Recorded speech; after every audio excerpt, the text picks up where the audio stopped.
So the topic that we're going to talk about today is the textual transmissions, and specifically looking at the New Testament and the Qur'an. We're going to do a little bit of a deep dive into the history of how we got our New Testaments and how we got the Qur'an. And in this discussion, we're going to look at 4 questions. The first is, what do we see when we look at the transmission of the biblical New Testament? The second, what do we see when we look at the transmission of the Islamic Qur'an? The third being, how do the two compare with one another, and what does it all mean? And then the final question is, how does this impact the way we as believers, we as Christians, talk to Muslims? So if we jump into the first question, the fact remains that the Bibles that we have in our possession today didn't fall out of the sky. The Bible didn't fall out of the sky with a nice leather cover and thumb indexing on the pages.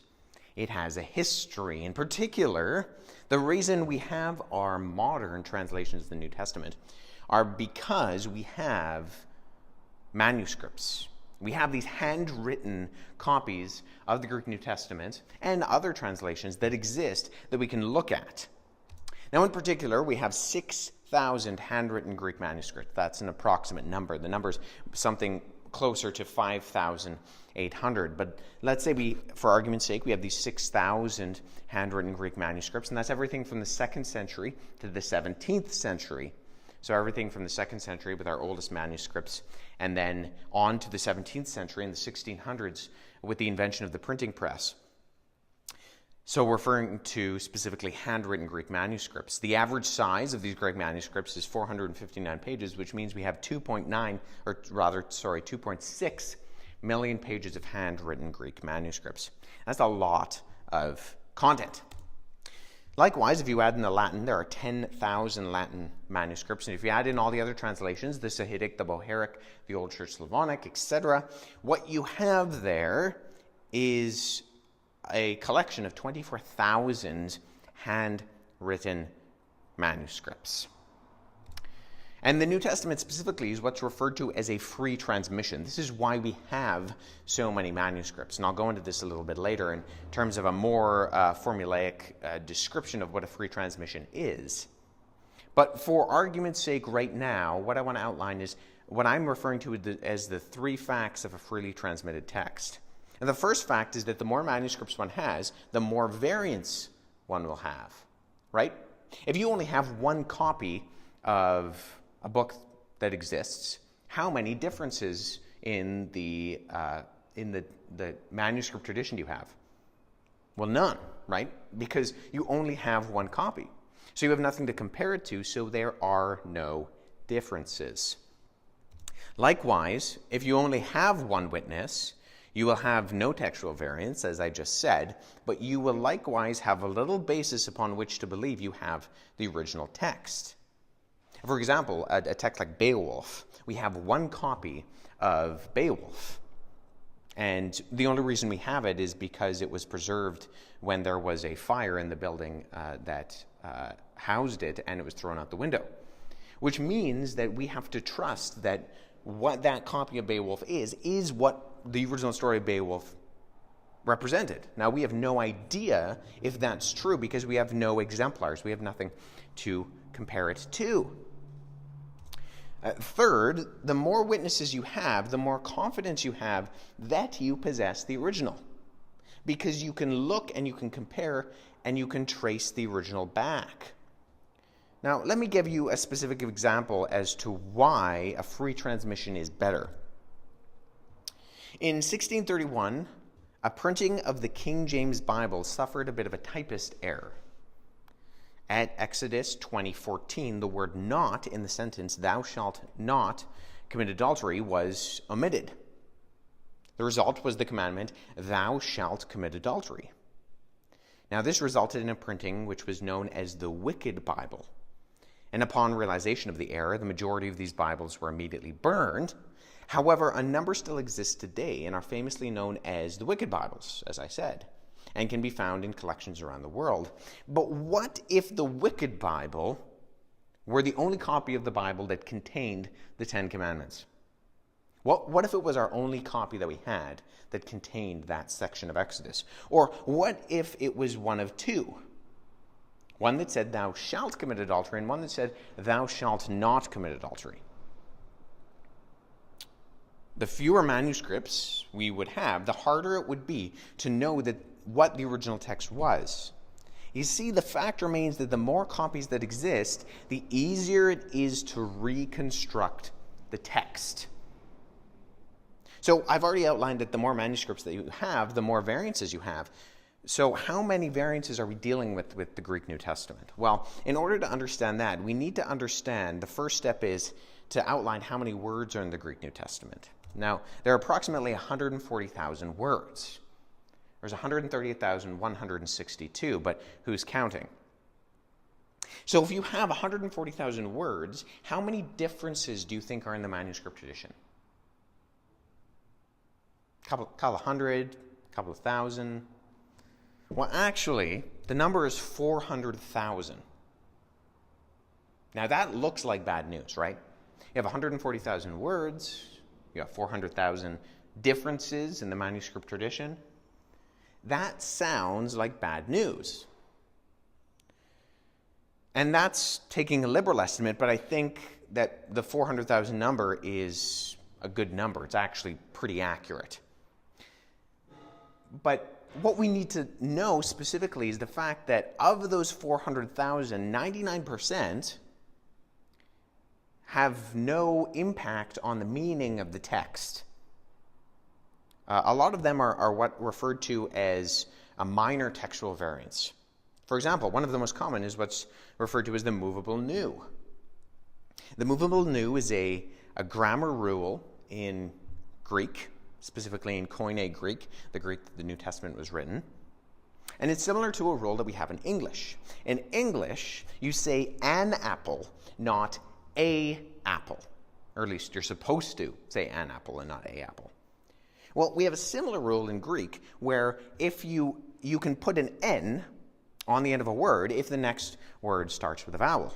So you can have the word legusin with an N, which means they say, or the word legusi without the N, without the nu, and they still mean they say. And this was a common variant because scribes who weren't speaking Greek, but who were copying Greek and reading Greek, they couldn't sometimes get their head around some of these rules that were more commonly known for natural Greek speakers who would just intrinsically know some of these rules. You know, sometimes when we learn English, we don't realize that there are all these grammatical rules. And when other individuals are learning English as their second language, English seems impossible because we have some of these crazy rules that don't seem to make sense. There are all sorts of outliers in terms of the specific rules that go along. So things like the movable nu were very common. Now, of the remaining variants, the vast majority are simple errors of sight or hearing. And depending on how the manuscript was produced, these are common. Now, particularly common was what's referred to as homoteleuton. I'll explain what that means. But in order to show you, we need to look at a Bible verse, specifically 1 John 3:1. Now, 1 John 3:1 in the King James translation, the KJV, says, "Behold what manner of love the Father hath bestowed upon us, that we should be called the sons of God. Therefore the world knoweth not, because it knew him not." Now, in 1 John 3:1 in a modern translation, like the NIV, the New International Version, it says, see how great a love the Father has bestowed upon us, that we would be called children of God, and such we are. For this reason, the world does not know us, because it did not know him. Now, what's going on here? Where did this "and such we are" come from? Did somehow the King James translators take that out? Did they see it? Did they remove it? Were they just not in favor of divine sonship, of adoption as sons? Well, not quite. What we have here is an example of homoteleuton, which is a big Latin word that simply means similar endings. And there you can see on the screen is an example of what's referred to as uncial or majuscule Greek. Our oldest manuscripts are written in this type of Greek. It's all capitals, no spaces between words, and little to no punctuation. So you can see there on the screen the black lettering in the Greek, and I put in red what looks like the English letters M-E-N. And they would be pronounced the same way in Greek, men. So you have a word there, kleithomen, kai, and then the next word ends in M-E-N, esmen. Now that sentence, kleithomen, kai, esmen, specifically the kai esmen is translated to, and such we are. But the scribe who is copying, they got to the first M-E-N of kleithomen, they wrote it down, they went back, and they saw the M-E-N of kai esmen, and they started on from the end of kai esmen, thus effectively eliminating that phrase, kai esmen. They saw the similar ending, and they just continued on from there. And we do this all the time. I mean, anytime you're copying something, we're bound to do this. It's a very common kind of error. In fact, here's an Old Testament manuscript, an ancient manuscript. It's a New Testament manuscript. It's this text we're talking about right here in 1 John. It's Codex Sinaiticus, which comes somewhere in the 4th century. And so right there you can see it says kleithomen, and then right there you can see the end of esmen. And these kinds of scribal errors were expected in a widely transmitted document. As long as one has a robust manuscript tradition representing various geographical areas and containing early witnesses, these kind of variations are rather easily detected. But all of these considerations relate primarily to a freely transmitted text, not a controlled, edited, or redacted text. Now, what do I mean specifically when I'm talking about a free transmission? Well, on the screen you can see a map of the approximate region of the ancient world. And what this picture is going to illustrate is the way that the New Testament manuscripts came into existence. You see, the New Testament documents were written by multiple authors in multiple locations by to multiple audiences in multiple locations at multiple times. Now, from its inception, the New Testament, being a collection of books, was above the control of any one person or group, as I've said a few times now. And this means that the early copies of the New Testament were distributed far and wide, resulting in multiple streams of transmission. As a result, we have a rich and early history that protects the text from controlled, centralized editing or changes. Now, the initial Gospels and epistles of the New Testament were written at various places and at various times, some for distribution within the community, like the Gospels, and some were sent to specific locations, like the epistles. Then copies were made and sent elsewhere. Often Christians traveling from one place to another would encounter a book they had not heard of and make a copy and bring it back to their own fellowship. Now, over time, single books would be gathered into collections. This was specifically true for the Gospels and the epistles of Paul. Hence, we have manuscript collections like P66 and P75 and P46, all dating from the middle to the end of the 2nd century. Now, these collections eventually came together till at the year 313, in the time period that we refer to as the Peace of the Church, you could have entire collections, entire copies of the Scriptures from Genesis to Revelation.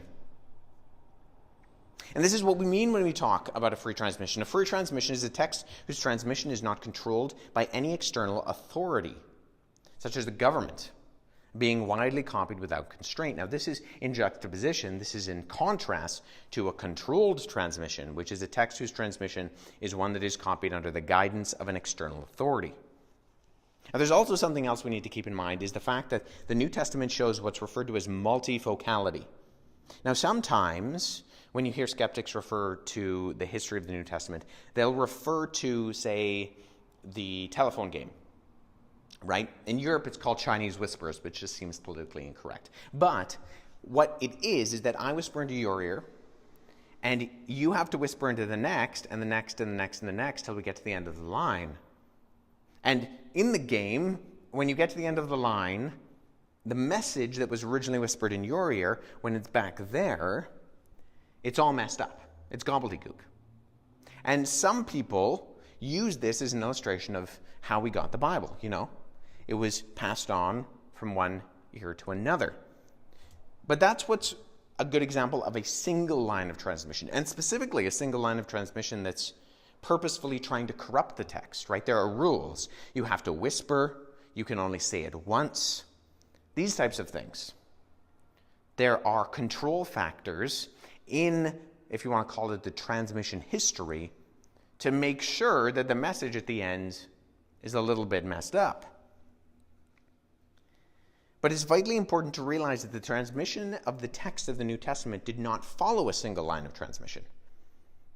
You see, the New Testament originated at multiple times, in multiple places, by multiple authors, in multiple locations, to multiple audiences.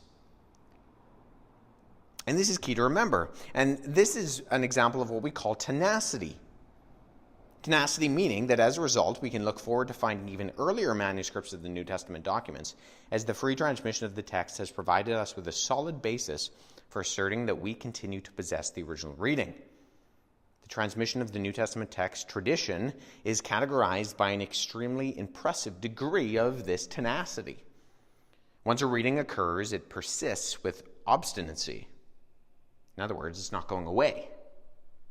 Now, some people look at that and they think, well, that means that the errors are transmitted, which is true, but it also means that the original text is transmitted. And so, because we have so many manuscripts, it's easy to see where the errors originate, start, and are copied. And once you eliminate those, what you have is the original text. Now, tenacity, specifically of the New Testament, shows that the illustration of the telephone game is incorrect. What we have with the New Testament is not a telephone game. Rather, it's a puzzle. And this is an illustration that a scholar named Rob Bowman came up with. What Rob Bowman said is that he said the New Testament is much more like a 100,000-piece puzzle. Now, if you had a 100,000-piece puzzle, that was the number on the box, and you opened it up, would you rather have 99,000 pieces of the puzzle? Or 110,000 pieces? Would you rather have missing pieces or too many pieces? Well, while too many pieces might be annoying, it's actually better to have more than it is to have less. Because once you start to put the puzzle together, you can see where you have duplicates or pieces from another puzzle, pieces that don't belong. Once you put the puzzle together and see the picture, it's easy to see where certain pieces don't fit. And this is what I mean when I say that once a variant appears in the manuscript tradition, we aren't getting rid of it. And as I said, that might sound bad because it means that the mistakes carry on, but it also means that the original readings carry on as well. So, just to recap, these are the three things that we've looked at so far. New Testament is a free transmission as opposed to a controlled transmission. It shows textual multifocality, and it shows textual tenacity. And these are reasons we can trust the historical transmission of the New Testament text. And the New Testament text is what is referred to as a New Testament family tree. So you have what's referred to as the autographa, the original autograph, what the original authors wrote, and then you have all of these, what scholars refer to, although this kind of concept is being done away with slowly, of text types.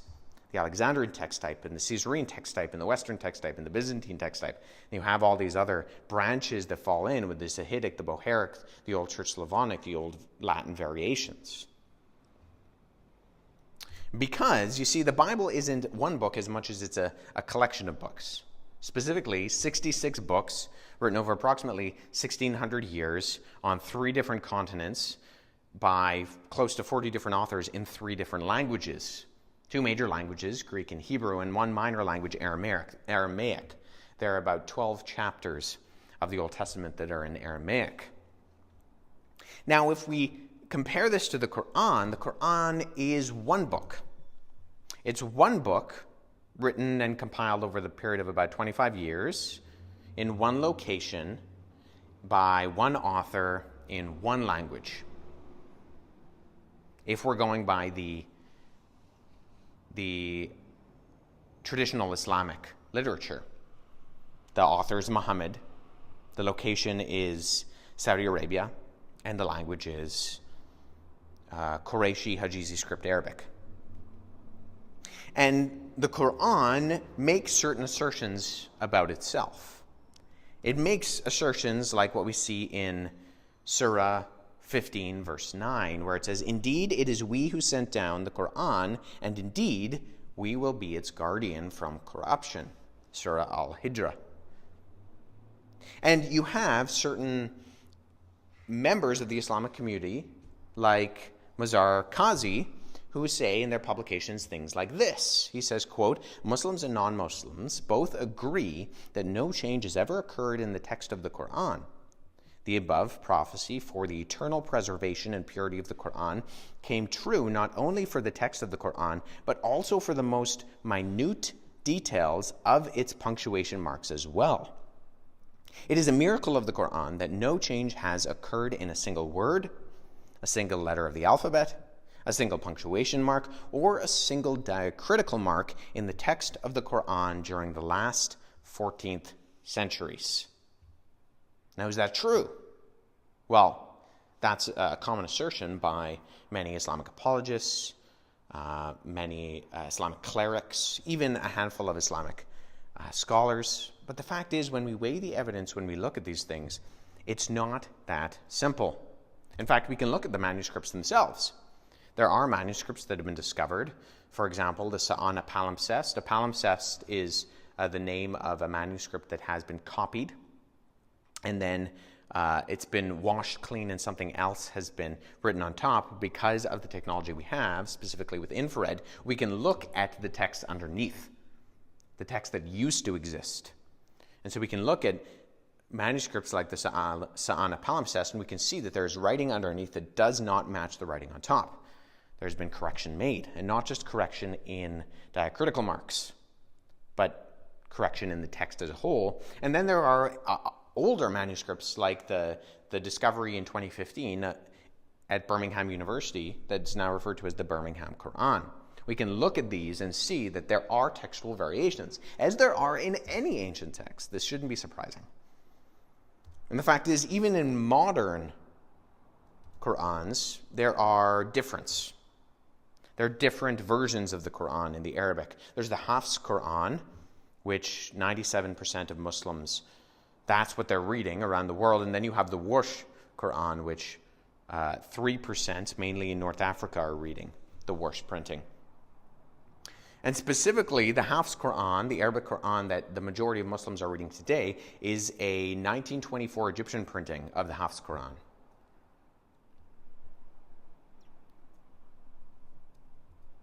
We have individuals like Fred Donner, who in his book, The Qur'an in its Historical Context, says this. He says, in Quranic studies, or rather, Quranic studies as a field of academic research appears today to be in a state of disarray. Those of us who study the Islamic origins have to admit collectively that we simply do not know some very basic things about the Qur'an, things so basic that the knowledge of them is usually taken for granted by scholars dealing with other texts. They include questions as, how did the Qur'an originate? Where did it come from? And where did it first appear? How was it first written? In what kind of language was it written? What form did it take? Who constituted the first audience? How was it transmitted from one generation to another, especially in its early years? When and how and by whom was it codified? Those familiar with the Qur'an and the scholarship on it will know that to even ask one of these questions immediately plunges us into the realm of grave uncertainty and has the potential to spark intense debate. And that's very different than what we read with the other individual, isn't it? With the Muslim cleric who declares that no one is debating these things, that it's just so clear. Well, what I'm going to do next is I'm going to, using the traditional Islamic sources, I'm going to give you a little bit of a rundown. And what this will work off of is basically it's going to assume that the traditional Islamic sources are reliable. Now, whether that's true or not is a debate in of itself. But for argument's sake, what I'm going to do is I'm going to give you a history of the Qur'an from the traditional Islamic sources. In other words, this is something that your average Muslim should not contend with, because what I'm going to be outlining is using their sources, their documents, that are considered historically reliable in the traditional Islamic community. So despite what Fred Donner says, I'm going to assume that these things are reliable, and I'm going to give you a rundown of what the Qur'an was and how it came into existence. So what we first need to understand is a little bit of a rundown as to who Muhammad was. Muhammad was born in 570 AD. And then in 609 AD is when the sources say he got his first revelation. Is when he started to receive the Qur'an. Is when he went into the cave, he met the angel Gabriel, and the revelations of the Qur'an, which is literally translates to recitation, started to come into existence.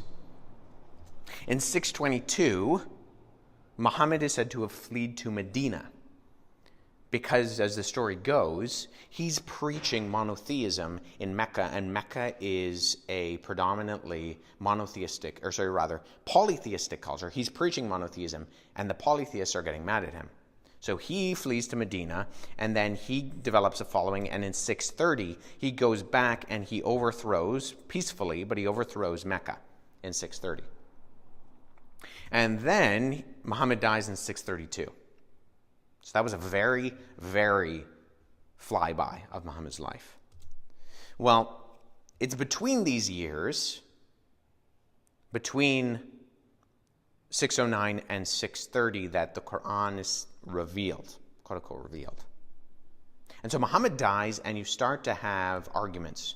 This is where you develop the Sunni-Shia split. It goes right back to the inception. They basically argue over who should succeed Muhammad. A certain community argues that it should be a blood relative. Another argument argues that it should be more or less voted on by the community. And the Sunnis are the group that win out, and the Shias are the vast majority, or minority, rather. But during this period, you have what's referred to as the Wars of the Apostasy, because during Muhammad's lifetime, him and his followers had gone around the Arabian Peninsula in specific areas, and they had, quote-unquote, converted a large portion of these tribes, these nomadic Bedouin that were around the Arabian Peninsula. And so when these individuals, these tribesmen, they find out that Muhammad is dead, they say, okay, Muhammad's dead, we're not Muslims anymore. And so Muhammad's successor, a guy named Abu Bakr, he says that's not going to fly. And so they go out and they fight with these individuals to reconvert them. But these battles prove to be very bloody. And there are a few specific battles. One of them is easy to remember because it's the Battle of Yamama, which is the Battle of Yamama. In 632, where a large portion of individuals who had memorized the Qur'an were starting to die. Because the thing we need to remember at this point is that the Qur'an is an oral document. It hasn't been written down. There are individuals who follow Muhammad around. They're called the Qurra. They follow him around and they memorize everything he says. And there was a great hesitancy to write anything down because Muhammad had never told them to do that. And so when we get to the Wars of the Apostasy after Muhammad's death, these individuals are starting to die. They're starting to perish in these battles. And so they're realizing that they're running into an issue. And so Muhammad's successor, Abu Bakr, he starts the process of collecting the Qur'an. He starts the process of compiling what was recited by Muhammad. The problem is that they run into some issues. So this is a recording of what's referred to as the Hadith, the oral tradition. There are 6 canonical Hadith collections. This is from an individual named Abu Dawood, who is a noted Persian collector of prophetic tradition. And he says, quote, Umar was once looking for the test of a specific verse of the Qur'an he vaguely remembered. To his deep sorrow, he discovered that the one person who had any record of that verse had been killed at the Battle of Yamama, and that the verse was consequently lost, unquote. We have other recordings of individuals like Ibn Umar, who is the brother-in-law of Muhammad. He says, quote, let no one of you say that he has acquired the entire Qur'an, for how does he know that it is all? Much of the Qur'an has been lost. Thus let him say, I have acquired what is available, unquote. So we have a time period when these things are being written down, and there's a little bit of uncertainty to some degree. There's a little bit of trying to figure out how to put these things together. In fact, Abu Bakr is recorded in Sahih Bukhari as saying, quote, so I started looking for the Qur'an and collecting it from what was written on palm stalks, thin white stones, and also from the men who knew it by heart, till I found the last verse of Surat al-Tuba with Abu Kazema al-Ansari, and I did not find it with anybody other than him, unquote. So in other words, there were verses that were only found with one individual. There was only one individual who had remembered that Muhammad had repeated these things. And so you have this period of time between Abu Bakr and then the third caliph, the third individual who succeeded Muhammad, named Uthman. So between approximately 332 and 335, you have Abu Bakr, and then you have Ali, and then you have Uthman. And at Uthman's day, a lot of these Qur'ans were in the works. They'd been written down and they were circulating. But there are individuals who come to Uthman, and they specifically say, save this nation before they differ about the book, that being the Qur'an, as the Christians and Jews did before us. In other words, they're copying these Qur'ans, and they're realizing that people are remembering things differently. There's no standard Qur'an. And this marks what has been historically referred to as the period of the Uthmanic revision. What essentially happens is Uthman collects the Qur'ans, he standardizes the text, and he destroys the outline copies, the copies that differ from the text that they standardized. In fact, we have an individual named Al-Kindi who writes about this, and he says, quote, heavy penalties were threatened against the disobedient, individuals who didn't want to give up their Qur'ans. All the leaves they could secure were shredded and boiled in vinegar till they were sodden. Nothing remained, not even the smallest fragment that could be deciphered. So this was clearly a very thorough-going process. What seems like damaging is you have individuals like Ubay ibn Ka'b, and Ubay ibn Ka'b was one of these Qurra, one of these people who had followed Muhammad around and memorized the Quran. And in Sahih Bukhari, it records, quote, Umar said, Ubay was the best of us in the recitation of the Quran, yet we leave some of what he recites. So they admit that Ubay was one of these individuals who was the best at memorizing what Muhammad said, and yet they leave out, admittedly, some of what he had in his Quran. Ubay says, I've taken it from the mouth of Allah. I've taken it from the mouth of Allah's messenger and will not leave it for anything whatever. And we know, as we read in the hadith, that Ubay gets in trouble for not wanting to give his Quran to Uthman. In fact, some of the hadiths say that Muhammad is recorded as speaking to Ubay and saying that Ubay was one of the best people at memorizing, and that if you wanted to know what the Quran said, you go to Ubay. You go to Ubay ibn Ka'b. He was one of the best. And yet, Ubay says that he doesn't want to give his Quran over to Uthman because he knows that his differs from what he knows Uthman wants to record.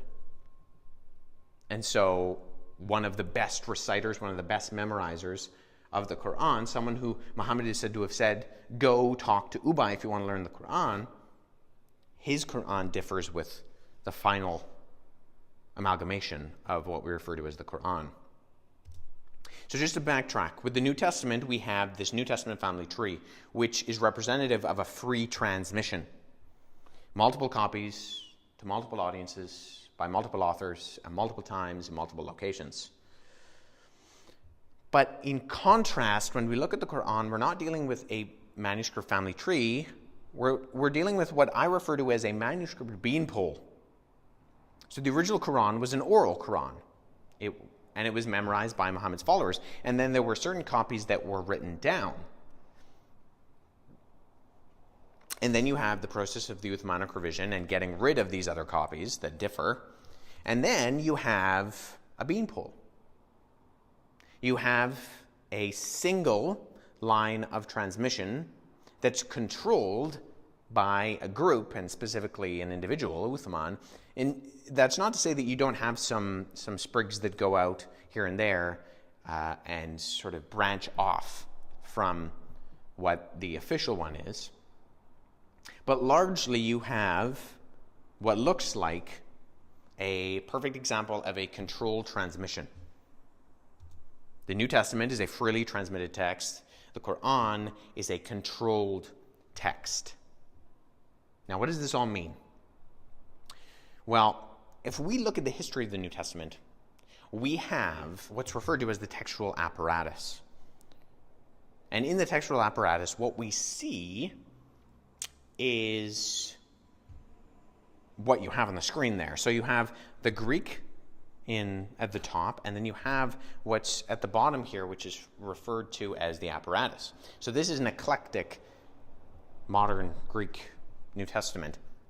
And what the textual apparatus is it's going through all those manuscripts. It's looking at the manuscripts, and it's looking at the variants that do make an impact on the meaning of the text that translators should know about, but it's all there. It's all out there for us to look at and see.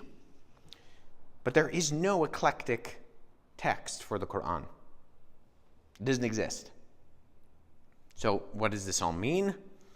Well, I would argue that we can have full confidence in the text of the New Testament, not in spite of the evidence we have, but because of it. And the Qur'an has much less on its side in terms of multifocality and tenacity, and therefore reliability as a whole. How does this impact the way we talk to our Muslim friends and neighbors and coworkers? Well, what it means is that the Qur'an has a history. The Qur'an has human fingerprints all over it. And the Quranic transmission compared with the New Testament reveals one is ultimately reliable and one is ultimately unreliable.